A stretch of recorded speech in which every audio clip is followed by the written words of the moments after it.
Je crois que je n'ai jamais été aussi en colère et aussi triste qu'en ce moment. Moi, le descendant d'esclaves, dont les ancêtres furent déportés d'Africa pour être des bêtes de somme dans le Nouveau Monde, je découvre qu'en ce début de XXIe siècle, en cette fin d'année 2017, je découvre qu'en Libye, ce que nous redoutions, après les accords passés entre les uns et les autres, qu'en Libye, on est en train de vendre des Africains.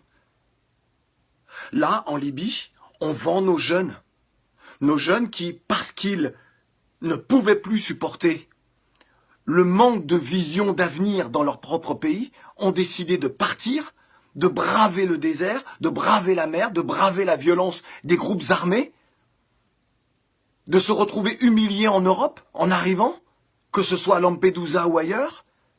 Là, aujourd'hui, avec les accords passés entre la Libye et l'Union européenne, la France et d'autres pays, avec les États africains qui ferment les yeux, qui ne font rien, mais alors rien, pour aider cette jeunesse. Dire que nos jeunes ne peuvent plus partir. Ils font un sommet extraordinaire, il faut réfléchir. Aujourd'hui, on est en train de vendre, là, des Africains, des jeunes, nos jeunes. On les enferme dans des cages, puis on les vend au plus offrant. Et ça ne vous fait rien. Moi, le descendant d'esclaves, j'ai la haine. Je me demande que faut-il faire. Après cela, il faut que l'on nous dise qu'il faut aimer ce monde, il faut respecter les institutions telles qu'elles soient. Alors que moi, je vais rester là, à ne rien dire, à ne rien faire, alors que, là encore, ce soir, un reportage de France Info nous montre ces jeunes que l'on vend. Et personne ne dit rien. Les dirigeants ne disent rien. Les intellectuels ne disent rien. Les journalistes ne disent rien du continent. Personne ne se révolte. Les footballeurs qui ont les moyens ne disent rien. Vous laissez comme ça les uns les autres se faire vendre. Qu'est-ce que les descendants d'esclaves comme moi peuvent penser, doivent penser? C'est donc ce qui s'est passé avec nos ancêtres il y a plusieurs siècles.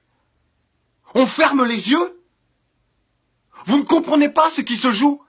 C'est l'avenir d'une part de l'humanité.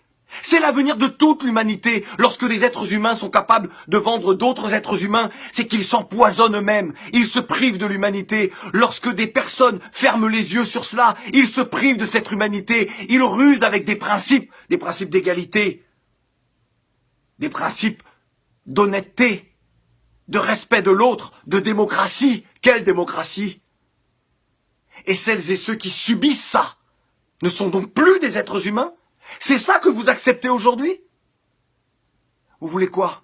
Jusqu'où devons-nous aller pour nous faire entendre? Et là, je m'adresse aux dirigeants africains. Levez-vous, faites quelque chose. Vous voulez quoi? Que je vous supplie? Vous voulez quoi? Que nous entamions des grèves de la faim?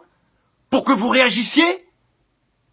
Jusqu'à quand allez-vous profiter de l'argent, de la manne, que ce soit du pétrole ou d'autres matières premières de nos pays?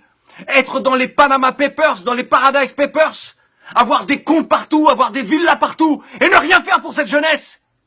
Combien de temps encore? Nous, on est prêts. On est prêts.